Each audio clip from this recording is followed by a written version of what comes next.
Today is the 25th May 2026. I'm doing another practice of practicing how it feels to plan and use a structure for talking about a specific topic. This time I talk about the Bad Batch Season 3 and I want to focus about Omega. To set the context for this talk, I just want to go over the first two seasons very quickly about Omega.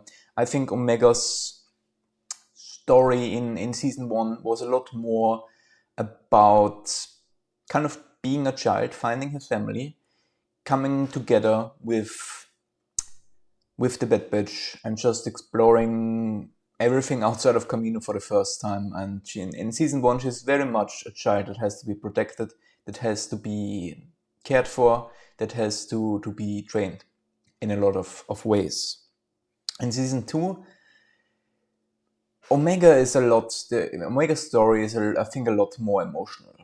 Omega, she's not just a child that has to be cared for, that needs security, that can't be taken on missions or something like that. Her story in Omega in season 2 is a lot more about her growth on an emotional side, from identity. In season 2, it's especially a lot about loss. So it's about Echo leaving. It's about losing their ship, getting it back, finding a new home. It's a lot about what is home, what is my family, losing Echo, who's leaving for a little bit, and then actually losing Tech, who dies. So it's a lot about her emotional reinforcements. Also in the start, she feels like a burden to the group, and has to overcome it. So there are a lot of negative emotions that she has to overcome and that she has to learn, live with and deal with, and find herself with how she is in relationship to them. What is her family? What is her home? What is her purpose?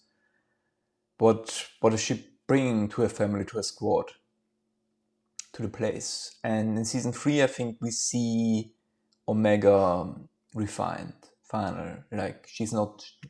Season 3 is not about protecting Omega. Season 3 is not about her finding who she are, what her identity is, what belongs to her, what doesn't. Season 3 is seeing that all of what Omega learned, all of what Omega becomes, seeing that in action. And I think season 3 really shows that at the beginning she is already like imprisoned on Tentis, and she's very much trying to stay and she's not just trying to stay, she's in control. She's looking at finding ways and gathering just information on what is happening there, what are like the floor plans and stuff like that. How can she escape? She's already at that point helping Badger, helping her not being executed, and helping her escape from this facility, so she has her chance in the wilderness. And then when there was the risk that her blood and her importance is revealed, Nala says she has to escape, gives her a pet, and Omega makes a very spontaneous, kind of unplanned escape and actually succeed. And she doesn't just escape like on her own with like a little bit help of Nala, but I mean, she needed that because it was that spontaneous.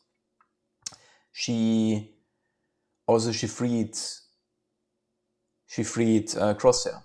She rescued him and escaped with him. And because she helped Badger before, well, Badger saved them their lives and they escaped together. And then even after that, she made the money to smuggle them off-world and help and get back to the Bad Batch group.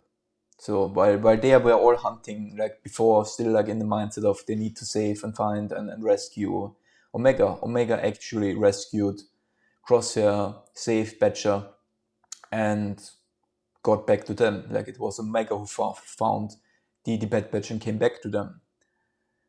After that, it was a lot more about why were the Empire even after. Before, it was like more as like a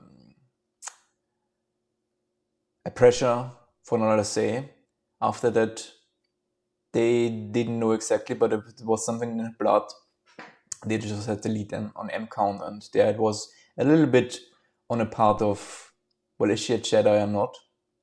I don't think that part was as important for the story, so let's just go over it.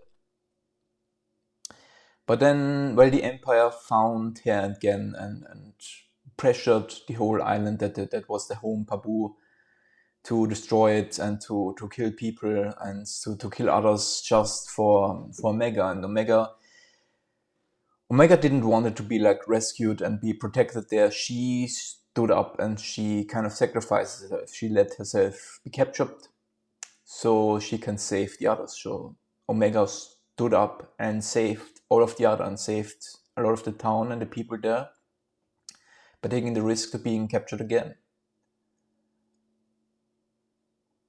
So she showed a lot of strength and not being anymore the one who needs protection, but actually she's the one who's doing the protection now.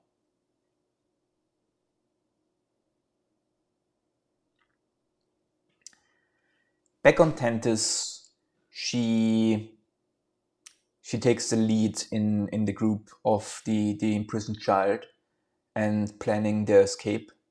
And when she heard that their friends were closing in and with like the anti-air weapon shooting them down, she started their escape and she freed the Silopes again, helping even just beasts to escape.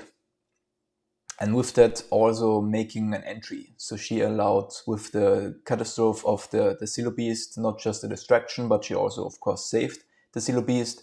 And with that, also gave the Bad Batch on the planet a way into the facility. So she again is the one who even allows the Bad Batch to come in and save her, while saving others.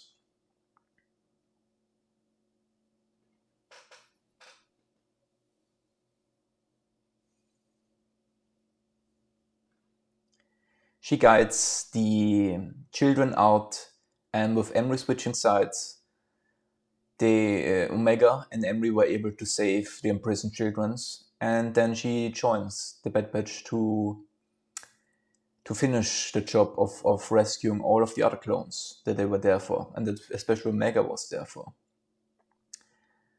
And there, especially then in the end, was, I think, like her last show of being in control and actually being the one who's not the one who needs to be protected when Hemlock takes her and have like Hunter, Wrecker, and Crosshair busy with like the other special clones that they had there, these hunters, I don't know how they were called. In the end, Hemlock had Omega on like handcuffs in her and were pulling her to a ship, trying to flee, and Crosshair has to free her. But it only was in parts that actually Hunter and Crosshair were able to save her.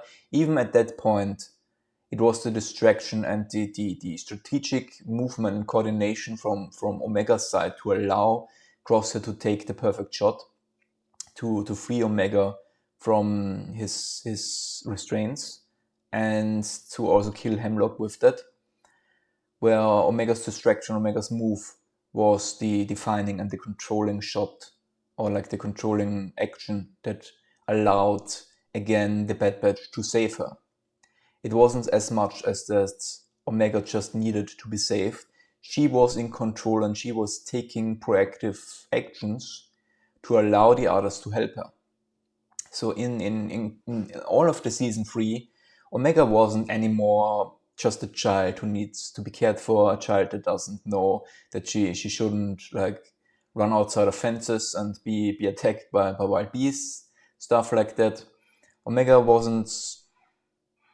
didn't need protection. She was the one who's protecting. She was the one who's leading. She was the one who's rescuing others.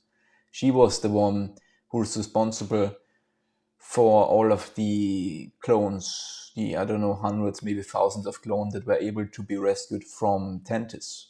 She was in control. She was in charge. She was leading. And I think it's a remarkable character progress that the Bad Batch showed us in Omega.